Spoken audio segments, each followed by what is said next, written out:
बिस्मिल्लाहिर्रहमानिर्रहीम। Islamic library में आप सबको खुशामदीद कहती हूँ। वीडियो देखने के लिए मेरे चैनल को सब्सक्राइब कर लें और बेल आइकॉन को क्लिक कर दें ताकि मेरी आने वाली वीडियोस का नोटिफिकेशन आपको वक्त पर मिलता रहे। ये खाना काबा है, दुनिया का सबसे मुक़द्दस मकाम, जहाँ पर मुसलमानों का दिल धड़कता है। मगर क्या आपको मालूम है कि एक दिन ऐसा भी था जब खाना काबा को बंदूकों, गोलियों और खून से आलूदा कर दिया गया। 20 नवंबर 1979 की सुबह जब खाना काबा का तवाफ़ जारी था तो हरम के स्पीकर से आवाज़ आई, ए मुसलमानों, क़यामत आ गई है और इमाम मेहदी का ज़हूर हो गया है। 1979 में खाना काबा पर हमला एक निहायत अहम और चौंका देने वाला वाक़या था जिसने पूरी मुस्लिम दुनिया को हिलाकर रख दिया था।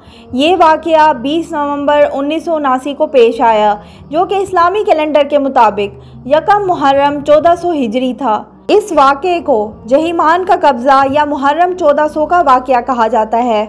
जहीमान कौन था? जहीमान का ताल्लुक़ सऊदी अरब के एक मारूफ कबीले उतबा से था। वो साबिक सऊदी नेशनल गार्ड का फ़ौजी था। वो एक शिद्दत पसंद मजहबी गिरोह से वाबस्ता था जो सऊदी हुकूमत को गैर इस्लामी समझता था। उसका मानना था कि उसका साला मोहम्मद बिन अब्दुल्ला अल कहतानी मेहदी है, जिसका ज़िक्र अहादीस में आया है। जहीमान और उसका गिरोह यकीन रखते थे कि सऊदी हुकूमत इस्लाम से हट चुकी है। मौजूदा निज़ाम गैर इस्लामी और मगरबी आलाकार है। एक नया इस्लामी इनकलाब होना चाहिए। मेहदी का ज़हूर हो चुका है। अब वक्त आ गया है कि खाना काबा से एक नया इस्लामी दौर शुरू किया जाए। हमले से कई दिन पहले जहीमान के साथी नमाजियों की भेस में खाना काबा में दाखिल होते रहे।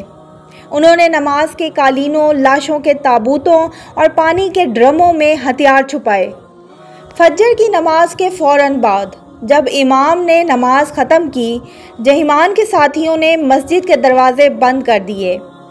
उसने स्पीकर पर ऐलान किया कि ये मोहम्मद बिन अब्दुल्ला है, इमाम मेहदी, बैत करो। खाना काबा में मौजूद हज़ारों नमाजी खौफज़दा हो गए।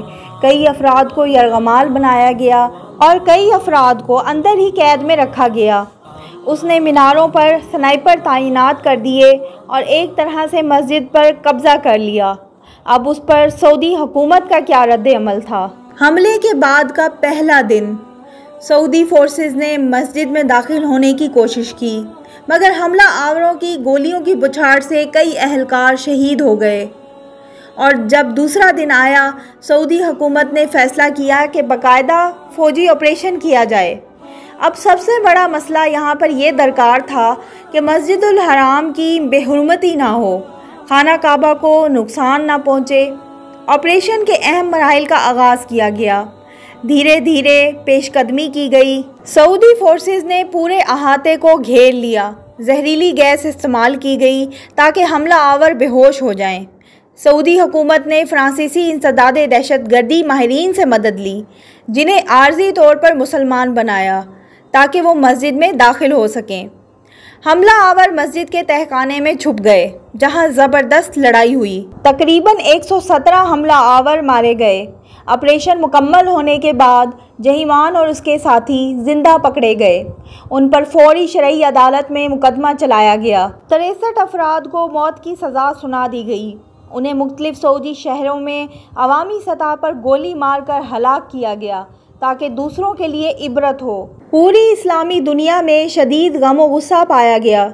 इब्तिदा में कई लोगों को लगा ये हमला ईरान या इसराइल ने करवाया है। बाद में जब हक़ाइक़ सामने आए तो शिद्दत पसंदों के ख़िलाफ़ सख्त रद्द-ए-अमल सामने आया।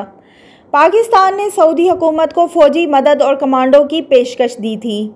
इस पेशकश को सऊदी हुकूमत ने सराहा, लेकिन फ्रांसीसी फोर्सेस के ज़रिए ऑपरेशन मुकम्मल किया। इस वाक़े ने पूरी मुस्लिम दुनिया को झंझोड़ कर रख दिया। सऊदी हुकूमत ने मजहबी पॉलिसी सख्त कर दी। शिद्दत पसंदी के ख़िलाफ़ एक नया दौर शुरू हुआ। मगर हमें याद रखना चाहिए और याद रखना होगा कि खाना काबा सिर्फ पत्थरों से नहीं, ईमान से महफूज रहता है। अगर हम फ़िरक़ावारियत, इंतहा पसंदी और झूठे नज़रियात को फ़रोग़ देंगे तो दुश्मन खुद हमारे अंदर छुप जाएगा। ये थी मेरी आज की वीडियो। अगर आपको मेरी वीडियो अच्छी लगती है तो मेरे चैनल को सब्सक्राइब करें, मेरी वीडियोज़ को लाइक करें और शेयर करें। अल्लाह हाफिज़।